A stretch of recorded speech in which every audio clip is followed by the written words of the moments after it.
NEET വിഷയത്തിൽ നിയമപോരാട്ടത്തിനൊരുങ്ങി SFI. NEET പരീക്ഷയിലെ ക്രമക്കേട് അന്വേഷിക്കണമെന്നാവശ്യപ്പെട്ട supreme കോടതിയിൽ പൊതുതാൽപര്യ ഹർജി നൽകി. അതിനിടെ NCERT പാഠപുസ്തകത്തിൽ നിന്നും ബാബറി മസ്ജിദ് ഒഴിവാക്കിയതിനെതിരെ എസ്.എഫ്.ഐ. രംഗത്ത് വന്നു. നീറ്റ് പരീക്ഷയിലെ ക്രമക്കേടിൽ രാജ്യവ്യാപകമായ പ്രതിഷേധമാണ് ഉയരുന്നത്. ക്രമക്കേടുകൾ നടന്നിട്ടില്ല എന്ന NDAയുടെ വാദം തെറ്റാണെന്ന് വ്യക്തമാക്കുന്ന വിവരങ്ങളാണ് പുറത്തുവരുന്നത്.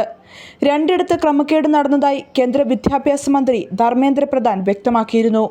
ബീഹാർ, ഗുജറാത്ത് തുടങ്ങിയ സംസ്ഥാനങ്ങളിൽ പരീക്ഷയിൽ നടന്ന ക്രമക്കേടുകളുടെ വിവരങ്ങളും കണ്ടെത്തിയിട്ടുണ്ട്. പിന്നാലെയാണ് നീറ്റ് ക്രമക്കേടിൽ നിയമപോരാട്ടത്തിനൊരുങ്ങി SFI രംഗത്തു വന്നത്. നീറ്റ് പരീക്ഷയിലെ ക്രമക്കേട് അന്വേഷിക്കണമെന്നാവശ്യപ്പെട്ട് സുപ്രീം കോടതിയിൽ പൊതുതാൽപര്യ ഹർജി നൽകി.